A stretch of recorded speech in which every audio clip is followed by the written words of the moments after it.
తాకట్టులో ఉన్న బంగారాన్ని విడిపించి ఆ రోజు ఆన్లైన్ రేటుకే మేము కొంటాం. Sharma gold company.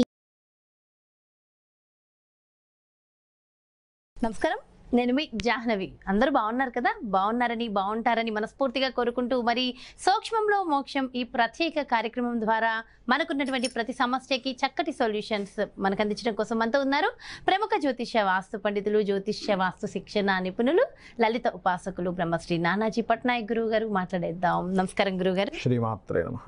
అయితే గురువు గారు, మనకి ఇంట్లో విపరీతమైన సమస్యలు వస్తూ ఉంటాయి చాలా సందర్భాల్లో. ఉద్యోగంలో ఏంటో తెలియని ఒక డిస్టర్బెన్సెస్, వ్యాపారంలో సడన్గా ఏదో ఒక పరిస్థితి, ఇంట్లో పిల్లలకి బాగోదు, పెద్దవాళ్ళకి బాగోదు.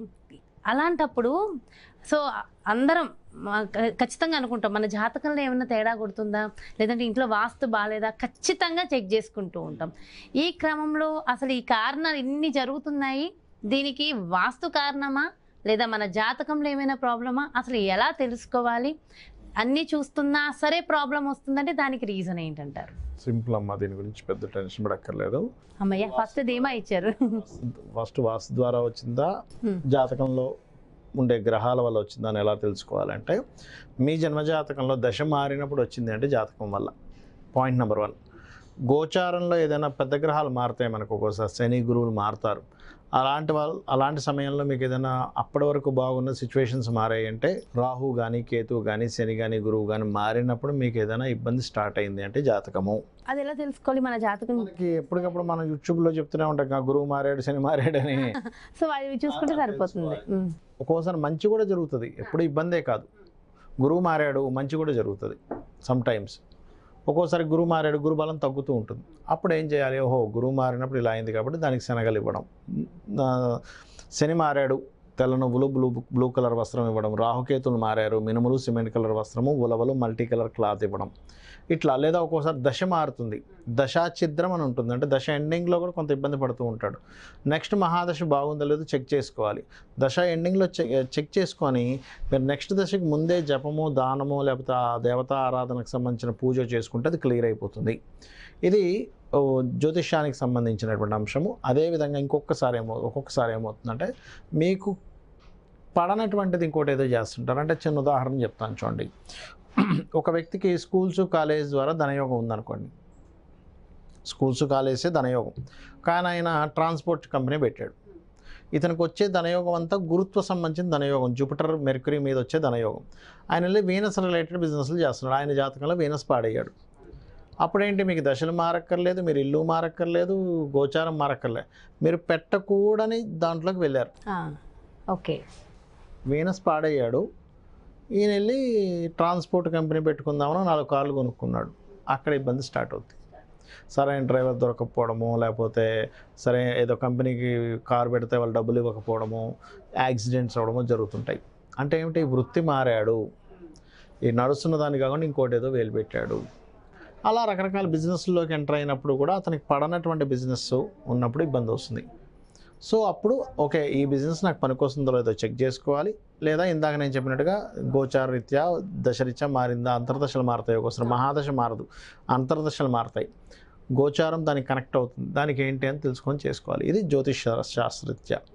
దానికి సింపుల్గా ఏ గ్రహానికి సంబంధించిందో ఆ దానం ఇచ్చి అమ్మవారి లలితా సహస్రనామాలు చేసుకుంటే క్లియర్ అయిపోతుంది, సరిపోతుంది. ఇక వాస్తు జోలికి చూసుకున్నట్లయితే, వాస్తు మీకు ఎప్పుడు పని చేస్తుంటుంది అంటే, ఇల్లు మారినప్పుడు మీకు తేడా తెలుస్తుంటుంది. అదే ఇంట్లో ఉన్న రోజులు తెలియదు అంటారా? అదే ఉన్నప్పుడు అదే ఇంట్లో ఉండి అంతా బాగానే ఉంది, మధ్యలో ఇబ్బంది వచ్చిందంటే మీకు జాతకమే కదా. ఇంకా జాతకమే. ఒక్కొక్కసారి వస్తువులు కూడా మారుస్తూ ఉంటాం. చెప్తాను, అది కూడా చెప్తాను.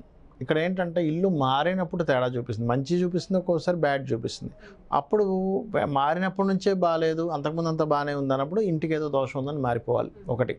లేదా ప్రతిసారి మారాల్సిన అవసరం ఉండదు, వాస్తు చూపించుకొని ఆ కలర్స్ మార్చుకోవడమో, లేకపోతే ఇంట్లో చిన్న చిన్న చేంజెస్ ఉంటాయి, వాటి వల్ల కూడా చేంజ్ అవుతుంది. ఒక్కొక్కసారి ఏమవుతుందంటే, ఇల్లు మంచిదే కానీ మీరు ఆ ఇంట్లో చేసే యాక్టివిటీస్ తప్పుగా చేస్తారు. అంటే అలాగా ఇస్త్రీ పెట్టుంది, తీసుకెళ్ళి నైరుతిలో ఉత్తరంలో పెడతారు, తీసుకెళ్ళి తెలియక. ఉత్తరంలో ఇస్త్రీ పెట్టి ఉండకూడదు.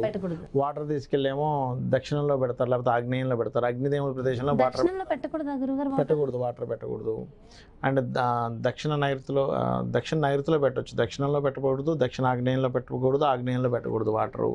ఇట్లా తెలియక మొక్కలు తీసుకెళ్ళి, నేనైతే ఒక కేసులో ఒక ఇంటికి వెళ్ళా వాస్తు కోసం అని. ఫస్ట్ నేను జాతకం చూసినప్పుడు జాతకంలో కూడా కొంత వివాహ జీవితంలో డిస్టర్బెన్స్ ఉంది. నేను మీ ఇంట్లో ఏమైనా మొక్కలు ఏమైనా పెట్టారమ్మా నైరుతిలో అని అడిగితే వాళ్ళకి నైరుతి అంటే ఎక్కడ ఇది లేదు. సరే వాస్తు చూడ్డానికి పిలిపించుకున్నారు. వాళ్ళు వాస్తు చూడ్డానికి వెళ్తే వాళ్ళు తెలియక నైరుతిలో బాల్కనీ వచ్చి మొత్తం మొక్కలు పెట్టేసుకున్నారు. నైరుతిలో మొక్కలు ఉంటే భార్యాభర్తల మధ్యన ఇబ్బంది ఉంటుంది. అవి తీయించేసి మళ్ళీ ఆగ్నేయంలోకి మార్చిన తర్వాత వితిన్ కొన్ని 1-2 monthsలో ఆల్మోస్ట్ మళ్ళీ సెటిల్ అయ్యి మళ్ళీ కలిసి ఉంటున్నారు. అట్లా ఏంటంటే ఒక్కోసారి తెలియకుండా వస్తువులు పెట్టకూడని ప్లేస్లో వస్తువులు పెడతారు. వేయకూడని రంగులు వేరే దిశల్లో వేస్తారు. ఇప్పుడు చాలామంది ఏం చేస్తారంటే ఇప్పుడు బ్లూ కలర్ అంటే నాకు ఇష్టం అండి, ఆగ్నేయంలో కూడా బ్లూ కలర్ వేస్తారు. అది వాటర్ ఎలిమెంట్ అవుతుంది. అట్లాగా ఎక్కడ పడితే అక్కడ ఏ రంగు పడితే ఆ రంగు వాడకూడదు. సపోర్టివ్ కలర్స్ అని ఉంటాయి, డిస్ట్రక్టివ్ కలర్స్ అని కొన్ని ఉంటాయి, బ్లాకింగ్ కలర్స్ అని కొన్ని ఉంటాయి. అవి ఆ దిశలో పనికిరావు. అన్ని కలర్స్ మంచిదే కానీ ఆ కలర్ ఆ దిశలో మంచిది కాదు. అలా ఏదైనా కలరా, వస్తువా, లేకపోతే కట్టడంలోనే తేడా ఉందా, లేకపోతే బ్రహ్మస్థానం ఏదైనా పాడైందా, పెట్టకూడని ప్రదేశంలో ఎక్కువ బరువులు పెట్టేస్తున్నామా, ఉత్తరము ఈశాన్యం వైపు ఎక్కువ బరువులు పెట్టి పడమర దక్షిణం వైపు ఖాళీ ఉంచేసామా, ఇట్లాంటి తేడాల వల్ల కూడా ఇబ్బంది వస్తుంది. ఇవి చెక్ చేసుకోవాలి. ఇవి చెక్ చేసుకుని వాస్తులో దోషం ఉంది కానీ మీరు మారే పరిస్థితిలో లేరు. అలాంటప్పుడు ముఖ్యంగా మీరు మణిద్వీప వర్ణన ఇంట్లో ప్రే చేసుకోవాలి. మణిద్వీప వర్ణన లేదా లలిత ఉదయం సాయంత్రం చేసుకోవడము, ఇంట్లో కాస్త సాంబ్రాన్ని వేయడము, గోమూత్రము కాస్త జల్లి కల్లుపు వాటర్ కలిపి కొంచెం తుడవడం, ఇవి చేస్తే ఖచ్చితంగా వీళ్ళకి వాస్తు దోషం ఏదైనా ఉన్నా సరే క్లియర్ అవ్వడం జరుగుతుంది. నిజంగా చాలా చాలా చాలా ఇంపార్టెంట్ టాపిక్, కానీ మనకు తెలియక మిస్ అయిపోతాము. ఆ పెట్టాల్సినవి పెట్టకూడని ప్రదేశాల్లో మనమే పెట్టి ఇబ్బంది పడుతూ ఉంటాం. సో అటు జాతకము చూసుకోవాలి, ఇటు వాస్తు కూడా చాలా చాలా అంటే రెండిట్లో దేని వల్ల వచ్చింది. ఇప్పుడు మనం చూడండి అమ్మా, ఏదో వస్తువులు తింటాము, 2-3 వస్తువులు తిన్నాం, అందులో ఏ వస్తువు వల్ల మనకి ఇబ్బంది వచ్చిందని మనం ఒకసారి డిటెక్ట్ చేస్తాం. అదేదో ఆనపకాయ కూర తినడం వల్ల వచ్చిందా, గోంగూర తినడం వల్ల వచ్చిందా, ఈ పప్పు పడలేదా డిటెక్ట్ చేసుకోవాలిగా. ఈ 3ట్లోనే పడలేదంటే ఎట్లా? అట్లా ఎంతో డీటెయిల్ గా చక్కగా క్లియర్ గా ఎక్స్ప్లెయిన్ చేసేసారు. అండ్ అంటే మనకున్న సమస్యకి మన చేతుల్లోనే పరిష్కారం అని కూడా చెప్పారు. Thank you so much Guruji. నమస్తే. శ్రీమాత్రే నమః. ఎస్, చూసారు కదండి, మరి మనకొచ్చే సమస్యలకి కారణం ఎవరు? అటు జాతకం ప్రకారం మనకి బాగాలేదా, ఇటు వాస్తు ప్రకారం బాగాలేదా, లేదా మనం చేసుకున్న చిన్న చిన్న పొరపాట్లు, చిన్న చిన్న మార్పులు చేర్పుల వల్ల మన జీవితం కొంత సతమతం అవుతుందా? ఖచ్చితంగా చెక్ చేసుకోవాలి. వీటన్నిటికీ చెక్ చేసుకునే మార్గం, పరిహారాన్ని కూడా గురువుగారు చక్కగా డీటెయిల్గా ఎక్స్ప్లెయిన్ చేశారు కదా. సో డెఫినెట్గా ఇవన్నీ కూడా మారిపోతే మన జీవితం మారిపోతుంది. మరో ప్రత్యేకమైన కార్యక్రమంతో మళ్ళీ మీ ముందుకు వచ్చేస్తాను. మరి అలాగే పర్సనల్గా ఒక్కసారి జాతకాన్ని కానీ వాస్తుని కానీ పరిశీలన చేసుకుని మనం ఉన్న స్థితి నుంచి ఉన్నత స్థితికి వెళ్ళాలనే క్రమంలో చిన్న చిన్న మార్పులు చేసుకోవడంలో భాగంగా మన నానాజీ పట్నాయక్ గురువు గారి అపాయింట్మెంట్ కావాలి, డీటెయిల్స్ కావాలి అంటే క్రింద డిస్ప్లే అవుతున్నటువంటి నెంబర్స్కి కాల్ చేయండి, అపాయింట్మెంట్ తీసుకోండి. నమస్తే. శ్రీమాత్రే నమః.